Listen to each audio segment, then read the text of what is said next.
Hi, my name is Dr. Sarah Pearson. I am the Deputy Director-General of Innovation in the Queensland Government in Australia.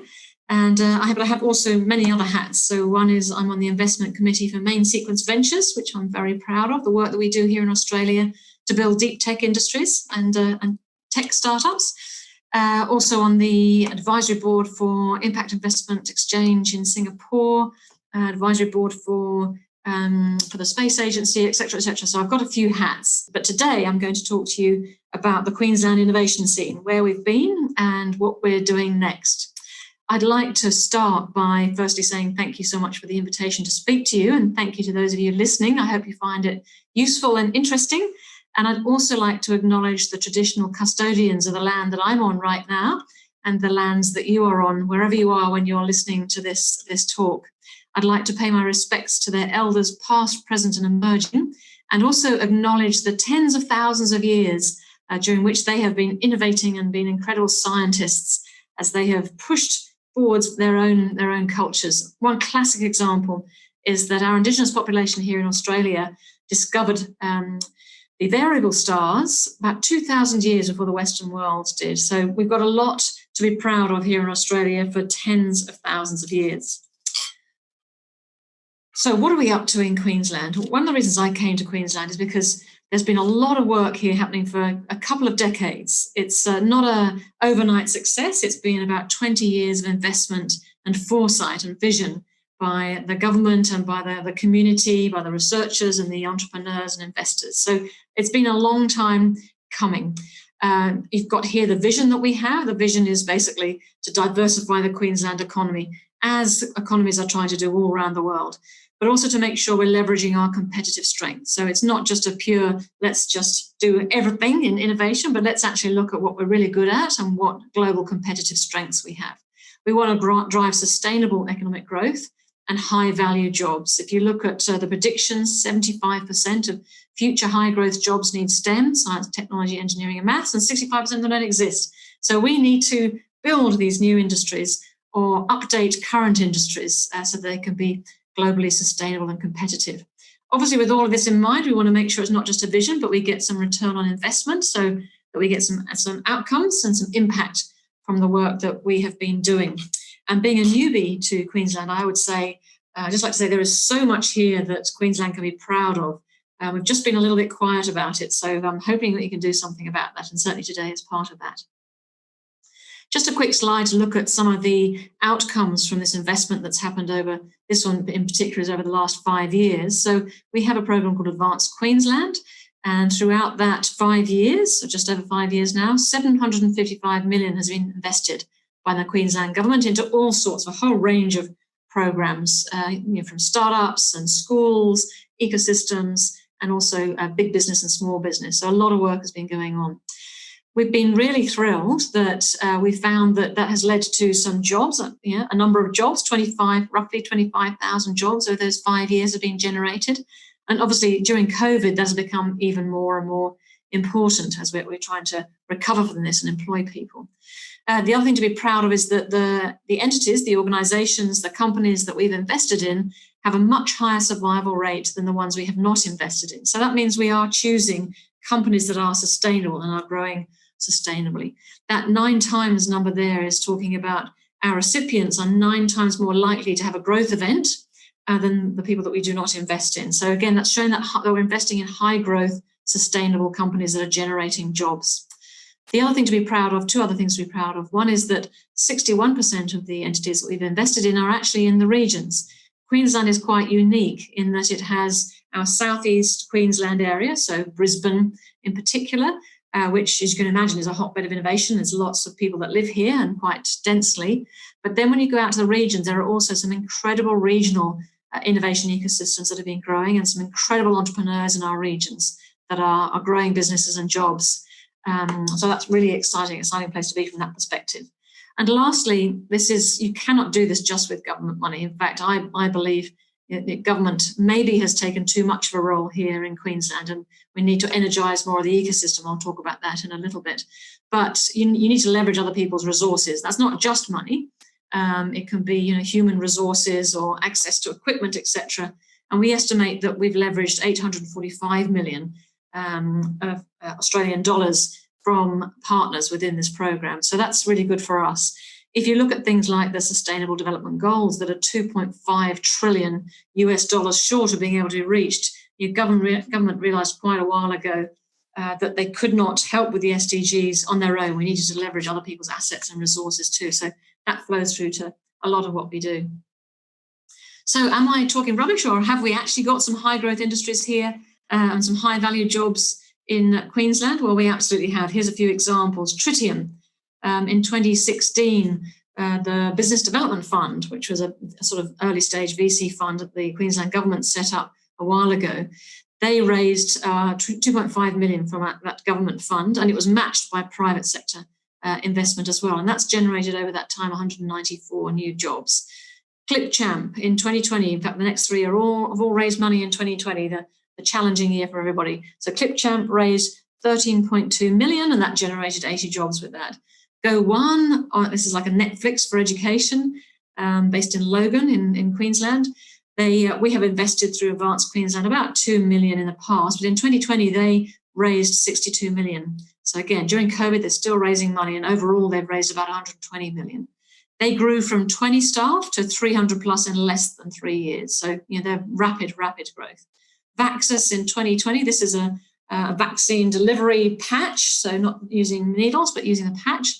$18 million of investment from Merck this year, and they grew over 50 jobs in 2020, and then more on the way. So this gives you an idea. There's some really high value jobs that are being generated in Queensland, and they're leveraging government money.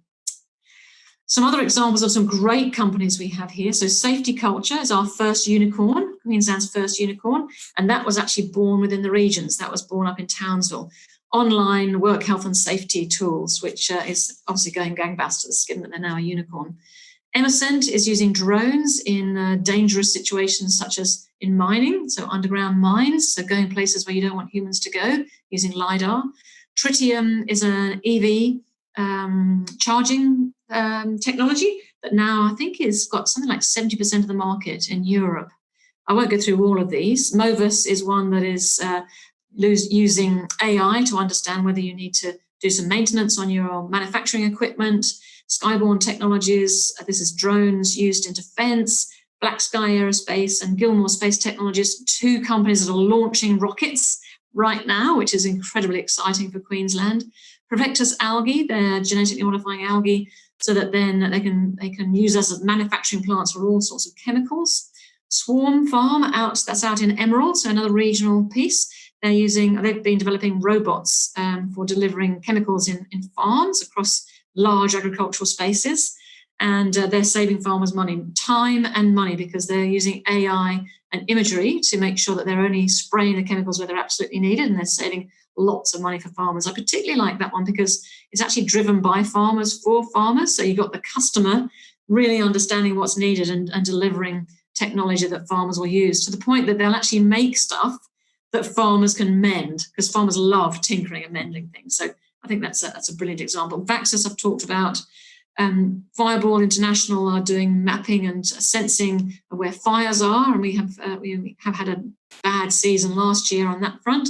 And FloodMap uses a lot of big data to actually map where floods will flow, so that you can tell people real time whether they should be getting out or getting ready for getting out. So a huge range of areas that are being born and growing and exporting globally here in Queensland. We also have a venture capital scene here in Queensland. So this page here has got a list of some of the ones that are actually national venture capital funds. So they're not born and bred in Queensland, but they're from a national perspective. And they're actually, but they're also investing here in Queensland. So Artesian Venture Partners, Main Sequence Ventures, as I think I mentioned, I'm on the investment committee for Main Sequence Ventures, and we're very proud of the entities that we have co-funded here in Queensland. Square Peg, Wholesale Investor, Brandon Capital, etc. You can read them yourselves, Blackbird Ventures. But these are national venture capitalists that are investing here in Queensland. But we also have some great venture capitalists and angels in Queensland who are building funds themselves.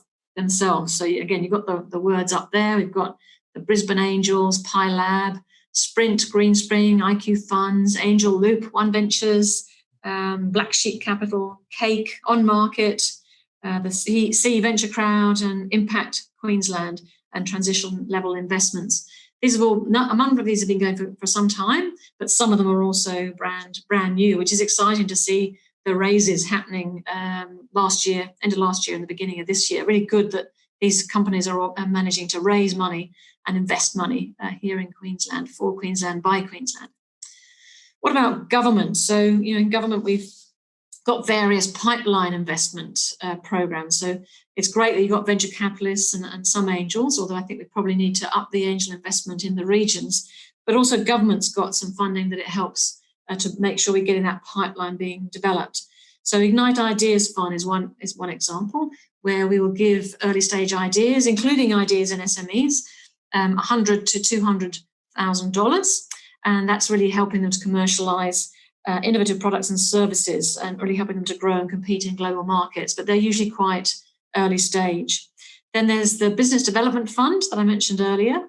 That has been an $80 million business development fund, and it's a matched funded early stage growth equity and they've invested in more than 60 innovative Queensland businesses, and I mentioned some of those earlier. The important piece here is that government can act as, in some senses, a de-risker in these investments. So we've certainly been hearing that from the ecosystem, that they would like government to help in terms of that de-risking side. The BDF is now subscribed, but there is talk about setting up a new one, but that's still in the wings and waiting for that. A new fund has been launched, or is about to be launched any day now, which is a $500 million Backing Queensland Business Investment Fund. And we have an entity called Queensland Investment Corporation, which is a managed fund that's all about promoting jobs.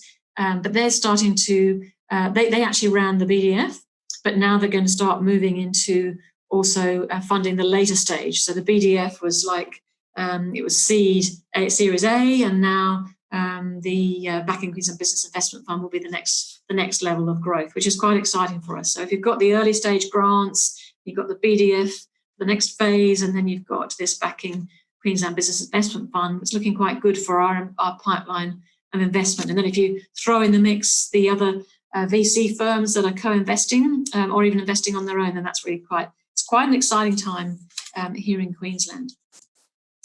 I was asked to talk about some of the emerging themes, and I think one of them which is really, really interesting. I mean, we've got emerging industries, which are ones you'd expect. So agri-tech, future food is a big one. If you think about all the sugarcane that we have in Queensland, sugarcane mixed with yeast gives you an amazing manufacturing plant for all sorts of chemicals and different foods and bits of food, so the ingredients for food. So I think that's a very, very exciting area for us. There's a lot of medical and health innovation here, which is really on the rise. Defence is another obvious one. A lot of defence innovation happening in Queensland, as well as the obviously ones like mining tech and resource tech here.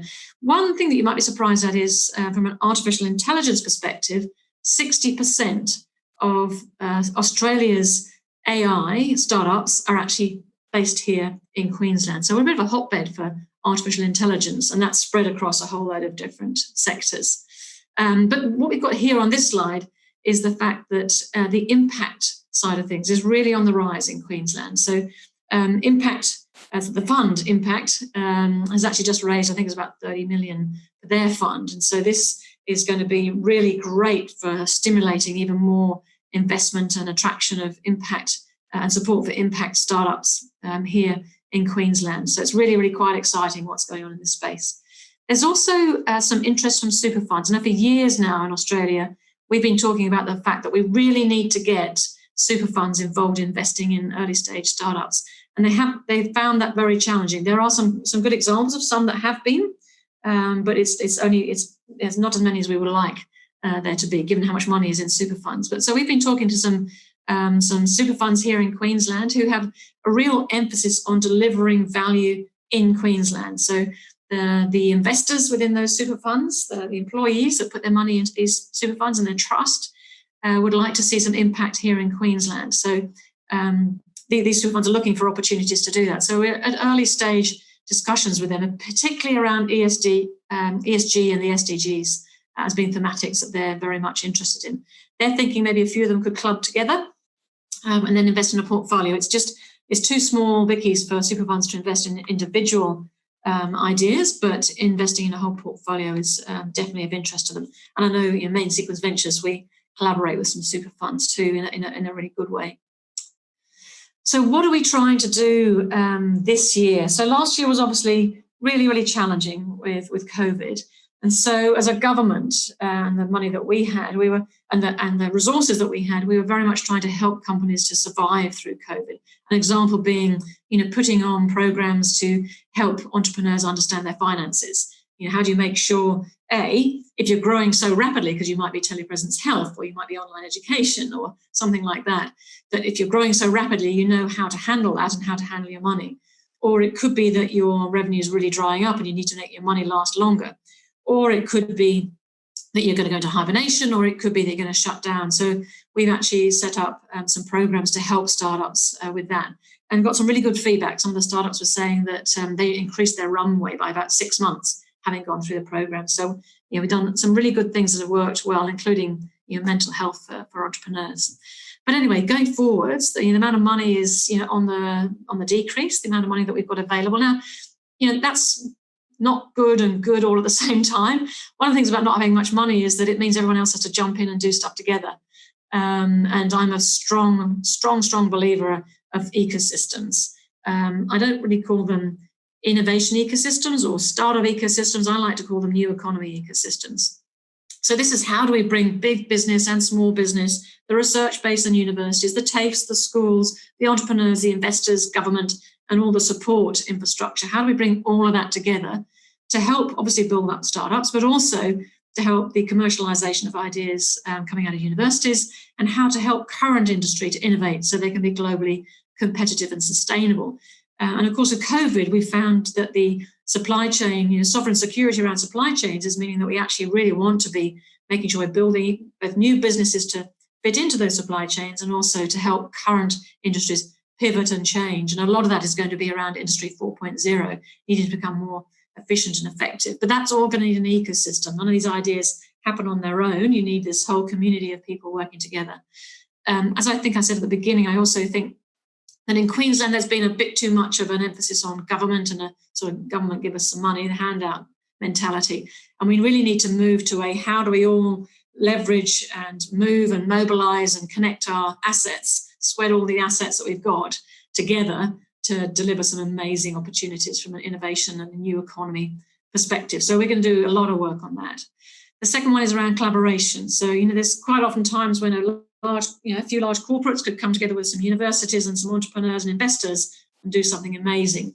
An example there is around agtech. So we have launched an agtech and logistics hub, and that's a collaboration between some corporations, agricultural corporations, as well as some technology corporations, and some universities. And so I think that collaborative piece is going to be really, really important as all countries end up having less and less money for this work. And lastly, inclusivity, and it's not supposed to be last, but it's just number 3 on my list here because I think it actually should be number 1. If you look at the unrest around the world, it's really, really important that we are inclusive and that we draw everybody in on this journey. Otherwise, we'll have the haves and the have-nots, and we'll have people coming out with pitchforks. So we obviously don't want that. We want to have peaceful and prosperous communities. So we're focusing on gender. So how do we help women join in this journey? First Nations, so our Indigenous population, but also bringing the whole population along. I mean, no one, I think, in Australia has done this well. We have left people behind. In fact, if you look at why it's not popular politically, it's because humans in our communities find the word innovation, the thought of innovation really frightening, and they're frightened that they will lose their jobs. How do we change that narrative? How do we draw people into this? As well as that could be drawing new investors into this space. So as I said, it involves whole ecosystems. So it's the usual, so universities and the researchers, but we have to remember TAFE, our vocational education sector. I remember going to Boston and the mayor of Boston saying his biggest regret was that they let the vocational education sector drop, and they really needed all these great ideas coming out of Harvard and MIT, but none of them leading to businesses, scalable businesses, because they didn't have the vocational education piece there. Obviously, government has a role. We need to remember schools, the advisors and mentors, the startups, the investors, the corporations. And I think what often gets lost in these ecosystems is customers. We really need to draw them into this. And that could be corporate customers as well as consumers. But it needs to be holistic and connected. I've been involved in doing this for a number of years, traveled around the world and looked at and advised many of them. And in Australia, there's about 6 ecosystems, at least 6 ecosystems I can think of that I've either led or done the strategy for or helped in one way or another. And I'm really, really thrilled to see that really growing here in Australia, a number of great ecosystems across the country, as well as across Queensland. But at the end of the day, I just wanted to remind everybody what all of this is really about. It's actually really about people. And I think the downfall or the upwards trajectory of any of our new economies and new economy ecosystems is down to humans, it's down to people. And in my experience, the things that stop this from working are silos and cliques and people who won't get on with other people and this concept of what's in it for me rather than what's in it for us and how do we give. And I think that's something that we can really, really build on here in Queensland and in Australia. What is it that we're all giving? What's the big, hairy, audacious goal that we're all going for and we can all get excited about together so that we can actually build these new economies? So we have, if you want to join in and connect, we have this thing called the QI Hub. And on there, we've got lots of innovators and startups and supporters. So if you want to join that community and get engaged, perhaps mentor, perhaps invest, perhaps look for money or look for people to be in your company, please jump on and see how you can use that community. It's an online community we specifically developed during COVID because it was hard to have face-to-face. And lastly, I just love this slide because I love the picture. Ask your kids what business they will start or grow. It could be a new business or it could be a current business that really needs to grow and change, or what impact they want to have using innovation, not necessarily what job they'll do. So thank you so much for listening. And as I said, feel free to connect through our QI Hub or reach out at any time to me. Thank you very much.